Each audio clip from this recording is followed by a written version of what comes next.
ازاي تبسط نفسك في بورسعيد في الشتاء باقل مجهود؟ يلا بينا. جمال بورسعيد الحقيقي بيبان في الشتاء، وانا من عشاق بورسعيد في الشتاء، فانا النهارده هاخدكم في جوله ليوم مميز في المدينه الباسله بورسعيد. معاذ، تعرف عن بورسعيد؟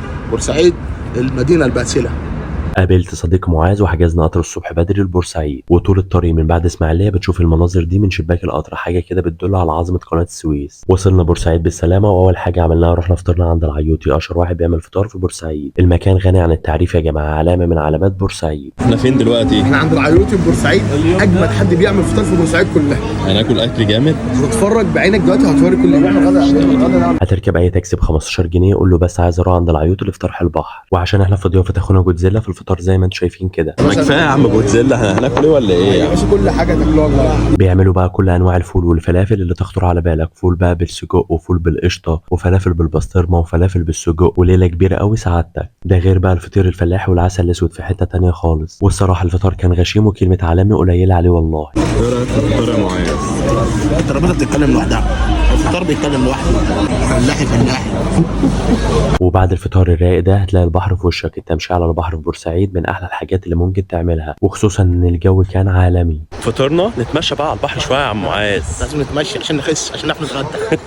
وركبنا كمان بيتش باجي على البحر ودلعنا نفسنا. البيتش باجي على البحر كان جامد جدا، وكنا قاعدين اليوم ده في قريه جميله في طرح البحر، واحلى حاجه فيها انك قريب من كل حاجه وكل حاجه حواليك. بعد كده رحنا متحف بورسعيد الحربي، دخول الفرد ب 20 جنيه، واللي تم انشاؤه سنه 1964 لتخليد ذكرى العدوان الثلاثي على مدينه بورسعيد سنه 1956، ويكون شاهد على بطوله شعب بورسعيد الباسل في الدفاع عن ارض الوطن. وبيتقسم المتحف لاربع قاعات، اول قاعه للعصر القديم ونبذه تاريخيه عن مدينه بورسعيد، وتاني قاعه لقناه السويس وبتحكي قصه قناه السويس من اول التخطيط ليها ومراحل التنفيذ وحتى الافتتاح، وتالت قاعه عن العدوان الثلاثي وبتحكي بطوله شعب بورسعيد في الاعمال الفدائيه المختلفه على العدوان الثلاثي في بورسعيد، ورابع قاعة عن حرب اكتوبر وبتحكي بطولات القوات المسلحة في مرحلة الصمود والاستنزاف وحرب اكتوبر 1973. بعد كده ركبنا تاكسي ب 15 جنيه عشان نروح المعدية عشان نعدي البور فؤاد. وما ينفعش تبقى في بورسعيد من غير ما تركب المعدية وتأكل طيور النورس وتاخد شوية صور وفيديوهات عالمية. ودلوقتي يا عم معاذ احنا خرجنا من بورسعيد اللي هي قاره افريقيا،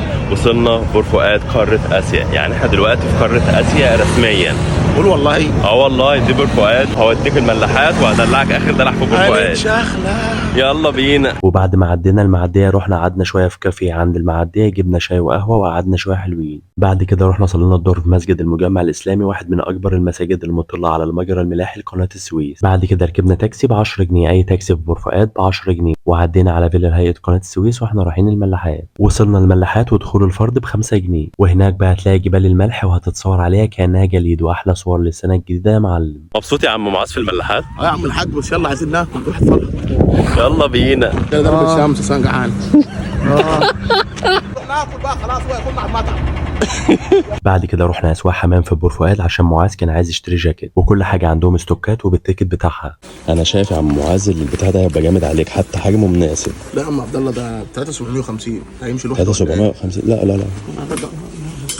بس كان في اسعار حلوه برضه، الجاكيت ده كان عامل 900 جنيه. بعد كده رجعنا بورسعيد تاني عشان نروح سوق السمك الجديد. ما ينفعش نبقى في بورسعيد وما ناكلش اكله سمك جامده. دخلنا بقى اتفرجنا على سوق السمك من جوه، وشفنا هما بيطلعوا البطروخ من السمك لان ده موسم البطارخ في بورسعيد. تشتري بقى السمك اللي انت عايزه وتسويه عندهم في الفرن، في كذا فرن هناك، وتروح تشتري مخلل ولفت من عند الراجل ده. واللي لفت انتباهي في ناس في السوق بتعمل جلاش بالجمبري الجديده دي الصراحه، والبجعه دي اشهر حاجه في سوق السمك الجديد.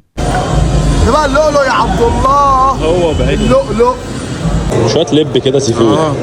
لب اساس البورسعيديين. اي بورسعيدي بقى اساس ام الخلول.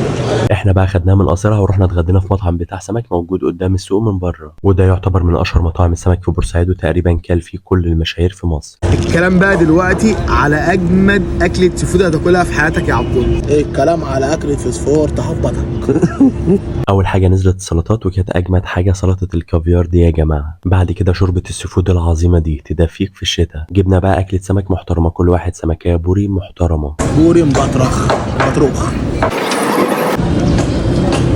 والطواجن بقى كانت بطلة اليوم، طاجن جمبري بتر فلاي في قلبك، وطاجن السي فود بالوايت صوص ده كان في حتة تانية خالص. لقاء العمالقه زي ما قلت لكم. هات يلا.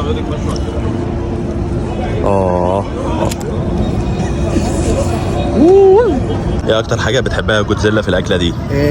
البحريات كلها بصراحه، بس الاهم الجمبري. ليه بقى؟ بيخلي العجوز مفتري. والصراحة كانت أكلة سمك عالمية واتبسطنا جدا. وبعد أكلة السمك دي كان لازم نهضم، فروحنا صالة البولينج اللي في قرية النورس في طرح البحر، ودي تاني مرة ألعب بولينج حرفيا، بس معاذ حريف فيها. المرة اللي فاتت أنا كسبته في إسماعيلية، والمرة دي هو كسبني في بورسعيد فرق 3 نقط بس. مبروك يا عم معاذ. ويا جماعة حد من بورسعيد يقول لنا محل إيه ده عشان أنا مش فاهم إيه ده بالظبط. بعد كده رحنا عملنا شوبينج في علوش اللي في البازار، بيعمل عروض حلوة قوي على الشوكولاتات وممكن تاخدوها معاكم هدايا وانتم مروحين. كل ده يا عم معاذ؟ يا عم حاج احنا لسه بننقل كده بس شويه حبيش. خلصان، يلا بقى نروح تاني. فات الفيديو. هترجعه تاني؟ يا عم لحد ما خدناش حاجه. بعد كده جه وقت العشاء، فروحنا عند مصطفى صاحب عربية ماما موجود قدام العيوطي في طرح البحر، وتعتبر من أول العربيات اللي عملت سماش برجر في بورسعيد، والسندوتش عنده بيبدأ من 60 جنيه. قول لي بقى ايه قصة اسم ماما ده؟ ان مامتي باعت الخاتم بتاعها الذهب عشان اكمل بقيه مشروعي. بتتكلم بجد؟ اه والله. يعني انت اصلا بدأت المشروع بالموضوع ده؟ الخاتم بتاعها. يا باشا ربنا يخليها لك حبيبي. اول حاجه بيحمص العيش كده وينزل عليه بالخس والطماطم، بعد كده بيسماش اللحمه وهي على النار وبينزل عليها بصوص الجبنه والبصل المكرمل، واخر حاجه الجبنه الموتزاريلا من فوق، وينزل بقى في الساندوتش وشويه بطاطس، ويبقى كده معاك احلى ساندوتش سماش برجر. الساندوتش كان حلو ومخدوم، بس طعم اللحمه ما كانش قوي، محتاج يشتغل عليها شويه. وختمنا يومنا بقعده رايقه في قهوه النزهه، ولعبنا دومنا وقضينا وقت جميل جدا. جودزيلا احنا في بلدك ما تكسبناش. وبكده نكون قضينا يوم جميل في بورسعيد، ولايك وفولو عشان بنتعب قوي في المحتوى اللي بنقدمه. انا ركبت مع اخويا جودزيلا وهناخد لفه في ال30. احنا في ال30 يا جماعه بقى، الزحمه والهدوم بقى والحاجات القديمه. احلى جودزيلا والله. اقسم بالله بورسعيد منوره. جاي لكم يا بورسعيديه. نونه.